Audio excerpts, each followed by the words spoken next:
Bismillahirrahmanirrahim. Assalamualaikum warahmatullahi wabarakatuh. Alhamdulillahirabbil alamin wa bihi nasta'in wa ala umuri dunya waddin. Wassalatu wassalamu ala asrofil anbiya'i wal mursalin wa ala alihi wa sahbihi ajma'in. Amma ba'du. Izinkanlah saya menyapa Ibu Nurul Aulia selaku dosen mata kuliah Sejarah Peradaban Islam. Perkenalkan, nama saya Laraswati, NIM 087, saya dari IAT 1C.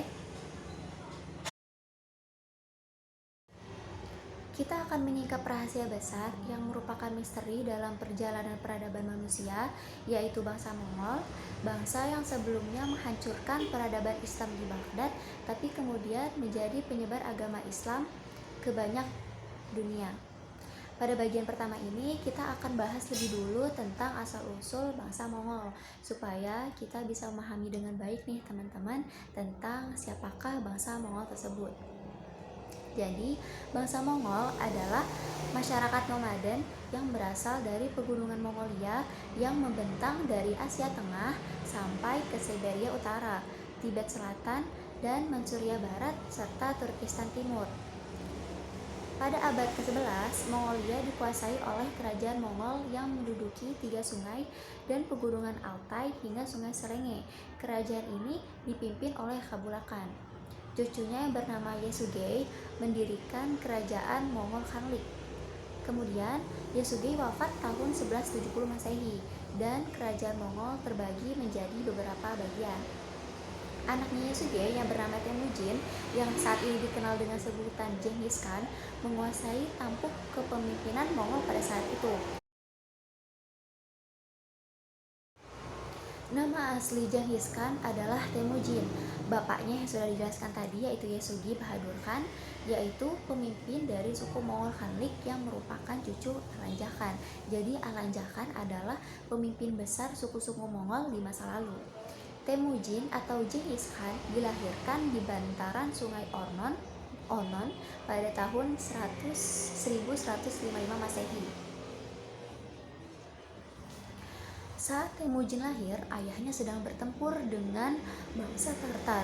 Pemimpin Tartar yang berhasil dikalahkan olehnya itu bernama Temujin, dan untuk mengabadikan kemenangan besarnya itu, anak yang baru dilahirkan tersebut diberi nama seperti pemimpin bangsa Tatar, yaitu Temujin. Kehidupan Temujin cukup keras dalam hal tentu saja berpengaruh ke dalam pembentukan karakter dan kepribadiannya. Saat berumur 13 tahun, terjadi perselisihan dan perpecahan di dalam suku Kiat. Keluarga Temujin pun menjadi tawanan perang pada saat itu. Nah, dari sinilah Temujin akhirnya bangkit dan menjadi seseorang yang memiliki karakter yang keras dan kuat. Pada tahun 1206 Masehi, Temujin diangkat menjadi Khan, mendapat gelar Genghis Khan bermakna raja yang perkasa, dan menjadi satu-satunya pemimpin tertinggi suku bangsa Mongol Raya pada saat itu. Temujin menggantikan ayahnya sebagai kepala suku saat berusia 13 tahun. Awal kepemimpinannya dimulai dengan tantangan yang sangat berat, yakni mempersatukan suku-suku Mongol yang terpecah-pecah pada saat itu.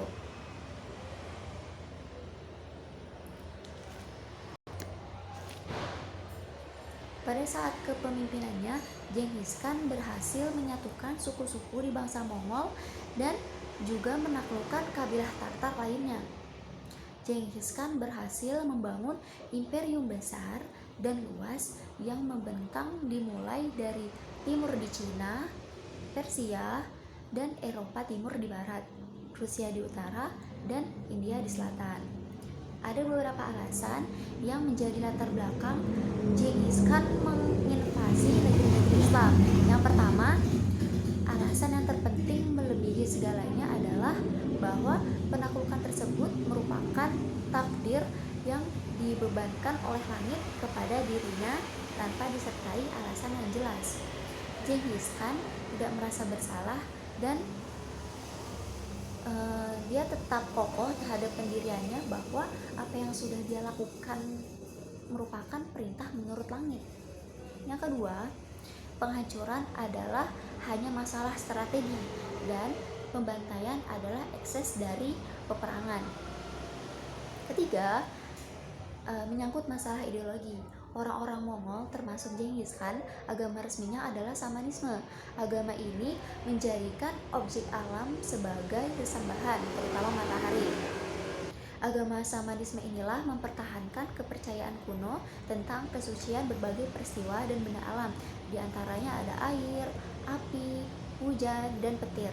Sementara umat Islam menggunakan benda-benda suci tersebut, dalam hal ini adalah air, sebagai perantara dalam ritual ibadah, dan Islam pun memerangi keyakinan paganisme dan animisme yang masih dipercayai oleh orang-orang Mongol. Kebesaran Baghdad yang dibangun selama 4 abad runtuh hanya dalam beberapa minggu saja, kurang lebih 1 minggu. Jadi pada awal 1258 Masehi, Hulagu Khan melancarkan ekspedisi militer ke Timur Tengah untuk memperkokoh kekaisarannya. Sebelum mencapai pusat Abbasiyah, Hulagu lebih dulu menghancurkan kota-kota Islam sebelumnya. Namun Khalifah Al-Mu'tasim, yaitu Khalifah dinasti Abbasiyah pada saat itu, menolak untuk menyerah. Nah, sebagai akibatnya, kota Baghdad dikepung oleh pasukan Hulagu Khan. Hulagu bersama kurang lebih 200.000 pasukannya mengepung kota Baghdad. Kota tersebut digempur dan dibombardir sedemikian rupa hingga akhirnya pihak khalifah mengutus menteri politik Baghdad pada saat itu yang bernama Ibnu Al-Qami yang menawarkan sebuah perundingan kepada Hulagu Khan demi meredakan kekacauan di Baghdad pada saat itu. Namun tentu saja usulan tersebut ditolak oleh Hulagu Khan. Pengepungan kota Baghdad berlangsung selama 13 hari dari tanggal 29 Januari sampai 10 Februari. Nah, di tanggal 10 Februari itulah akhirnya Baghdad menyerah. Pasukan Mongol menyerbu ke dalam kota dan dimulailah tragedi pembantaian dan penghancuran kota selama 1 minggu.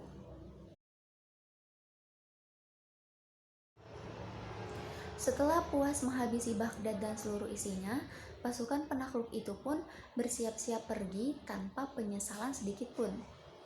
Mereka hanya sibuk mengumpulkan barang-barang jarahan yang mereka temukan di sana, seperti timbunan perhiasan, berlian, berkilo-kilo batangan emas, dan uang dinar. Semua barang jarahan tersebut dimasukkan ke dalam ratusan karung dan kemudian diangkut dalam iringan gerobak dan kereta yang sangat panjang.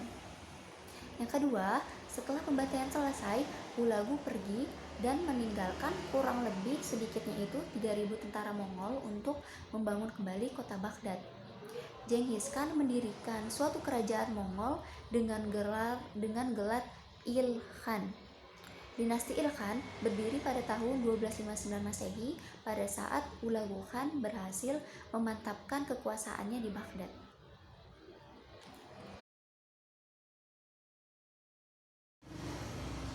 Kendati merupakan sejarah kelam bagi Islam, tumpasnya Abbasiyah dan beberapa negeri muslim lainnya menjadi pintu masuk penyebaran Islam terhadap bangsa Mongol pada saat itu.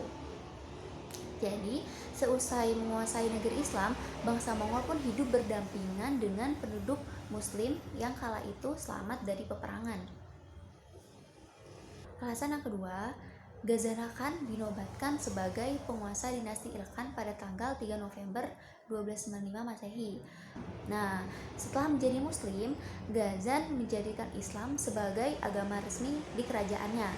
Dianutnya Islam oleh raja-raja Mongol tersebut memberi dampak yang signifikan dan berkembang yang sangat pesat, yakni diserapnya Islam oleh segenap bangsa mereka.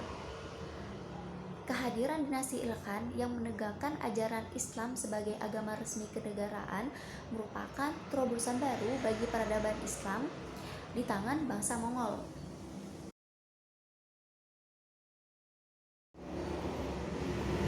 Sejak mundur dan berakhirnya era Abbasiyah, keadaan politik umat Islam mengalami kemajuan kembali oleh 3 kerajaan besar, yakni Utsmani di Turki, Mughal di India, dan Safavidi di Persia. 2. Ada beberapa tokoh muslim Baghdad hidup dengan berpura-pura mati pada saat pembantaian yang dilakukan oleh Hulagu. Jadi kemungkinan terbesar ialah Islam berkembang karena bangsa Mongol menguasai wilayah sebagian Islam dan peradaban serta agama di wilayah tersebut tetaplah melekat. Dan yang ketiga, Ogedei Khan, salah satu pemimpin dinasti Ilkhan, yakni anak dari Genghis Khan yang memegang alih kekuasaan bangsa Mongol setelah kematian Genghis Khan. Ogedei Khan dikenal memperlakukan kaum muslimin dengan baik dan memberikan kebebasan pada mereka untuk beribadah sesuai keyakinannya.